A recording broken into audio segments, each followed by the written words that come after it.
Yeah, I'm pretty excited too.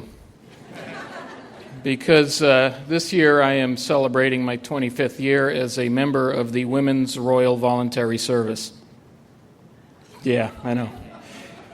As the name would imply, the WRVS is a charitable organization in England, and I'd like to say that I joined for all the right reasons, but really the fact is I became a member because I really needed the money.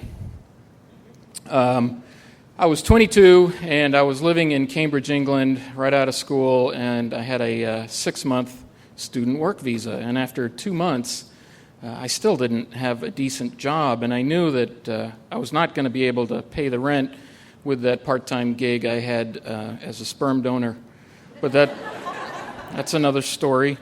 I was desperate. Fortunately, the WRVS was also desperate because in Cambridge they ran a cafeteria at the city hospital, Addenbrooke's Hospital, and they donated all the proceeds back to the hospital, but the cafeteria was not doing very well, and the hospital was actually threatening to kick them out. And so the WRVS needed to bring in a professional to fix the cafeteria and turn the situation around. And believe it or not, I was actually qualified for this job. I had 6 years of restaurant experience, and most recently I had run my own pizza business in college, and most importantly, I was willing to work for next to nothing, which is what it paid.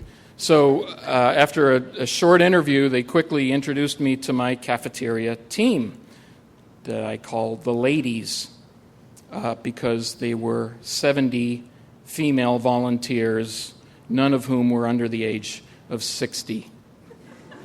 So I was a little intimidated by this, but from day one I saw a lot of low-hanging fruit. And so, for example, all of the food that we served at the cafeteria was prepared by the ladies from scratch, by hand, in the kitchen every morning. And I could tell that they were actually very proud of this. So, of course, the first thing that I suggested was that they stop doing that because the food was horrible. It was awful, and not in a British food kind of way. It was just nasty because they were not chefs. They were not professionals. They made shit up. And I'm not even sure that they followed the 5-second rule. So I put an end to that, and I outsourced all the food to a catering company. So instantly, overnight, the food got much better.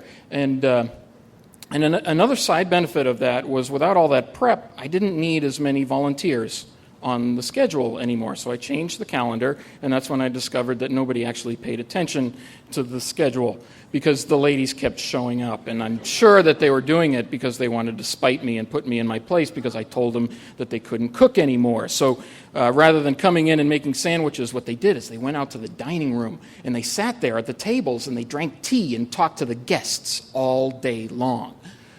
Not work. And I just didn't understand this, but it's really hard to fire a volunteer who looks like your grandmother.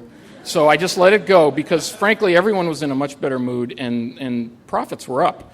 And so I wasn't surprised at all when my boss, Ruth, comes racing into the cafeteria with a letter, and she's shaking it in my face, and she says, the cafeteria, our lease has been renewed by the hospital. And I was completely smug. I was totally cocky, and I said something about, yeah, profits are up 200%, I don't know. And I'll never forget what she said back to me.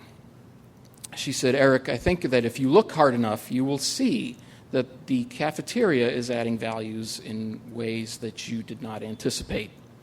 And she said it with this British accent that sounds so logical and so smart, which made me feel really stupid because I had no idea what she meant. Until 2 weeks later, I'm working behind the counter, and I'm probably there all by myself because the ladies are out chit-chatting. And one of the ladies comes back, and she tells me that I'm needed in the dining room. So I go out to the dining room, and sure enough, 3 of the ladies are sitting at a table drinking tea, and they're talking to a gentleman and his 2 daughters, a teenager and a toddler. And I immediately noticed that these people were American. And this was typical because the ladies... every time an American happened to wander into the cafeteria, they assumed that I would know them, so they came and fetched me. I know 300 million Americans. So anyway, but I could tell that this family was different because they looked really upset. And what I found out was that that very morning, on their first day of vacation, their mom had been hit by a car. And she was at the, excuse me, she was in the emergency room, but she was going to be okay. And, but this family was obviously very upset, and they looked lost, and I froze. I had absolutely no idea what I could say or do for this family to make them feel better. So I made some small talk, and I very quickly made an excuse to go back to work. So from behind the safety of my cash register, I watched as these ladies took care of this family for 6 hours. They bounced the toddler on their knees, and they painted the teenager's fingernails over and over again, and they played cards with the dad, and probably cleaned him out, and they probably convinced him that the only civilized way to drive was on the left-hand side of the street. And I got it. I understood that the value that these ladies added to the hospital.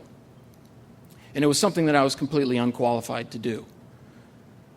So last year, I heard that the WRVS, in order to attract more male volunteers like myself, changed their name officially to the Royal Voluntary Service. But I'm completely unimpressed because I will always be a member of the Women's Royal Voluntary Service. Thank you.